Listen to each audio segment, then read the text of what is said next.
To invent, you need a good imagination and a pile of junk. Just because something doesn't do what you planned it to do doesn't mean it's useless.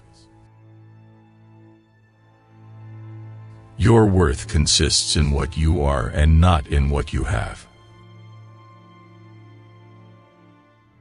When you have exhausted all possibilities, remember this: you haven't. To have a great idea, have a lot of them.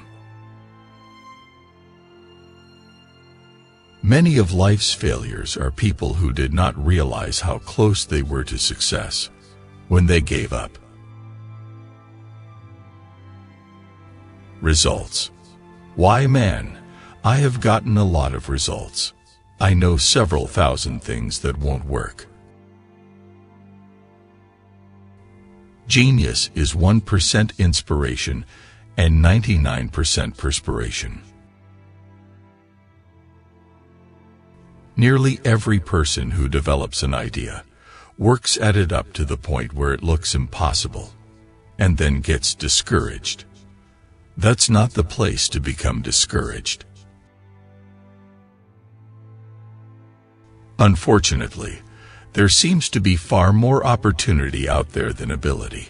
We should remember that good fortune often happens when opportunity meets with preparation. Opportunity is often missed because it comes dressed in overalls and looks like work. To do much clear thinking, a person must arrange for regular periods of solitude when they can concentrate and indulge the imagination without distraction. A good intention with a bad approach often leads to a poor result. Nonviolence leads to the highest ethics, which is the goal of all evolution. Until we stop harming all other living beings, we are still savages. The three great essentials to achieve anything worthwhile are: first, hard work; second, stick-to-itiveness; third, common sense. If we did all the things we are capable of, we would literally astound ourselves. What you are will show in what you do.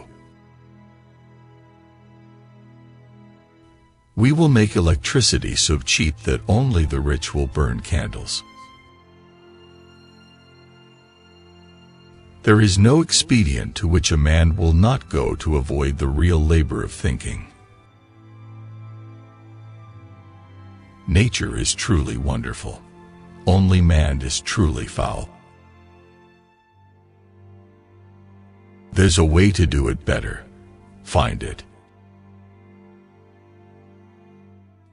I never did anything worth doing by accident, nor did any of my inventions come by accident. They came by work. The first requisite for success is the ability to apply your physical and mental energies to one problem incessantly without growing weary. Our greatest weakness lies in giving up. The most certain way to succeed is always to try just one more time. I am proud of the fact that I never invented weapons to kill. I am not discouraged, because every wrong attempt discarded is another step forward. It is astonishing what an effort it seems to be for many people to put their brains definitely and systematically to work. Being busy does not always mean real work. The object of all work is production or accomplishment, and to either of these ends there must be forethought, system, planning, intelligence, and honest purpose, as well as perspiration. Seeming to do is not doing. I am not discouraged, because every wrong attempt discarded is another step forward. There is no expedient to which a man will not go to avoid the real labor of thinking. The first requisite for success is the ability to apply your physical and mental energies to one problem incessantly without growing weary. Everything comes to him who hustles while he waits. I find out what the world needs, then I go ahead and try to invent it. Restlessness is discontent, and discontent is the first necessity of progress. Show me a thoroughly satisfied man, and I will show you a failure. We are like tenant farmers chopping down the fence around our house for fuel, when we should be using nature's inexhaustible sources of energy, sun, wind, and tide. I'd put my money on the sun and solar energy. What a source of power. I hope we don't have to wait until oil and coal run out before we tackle that.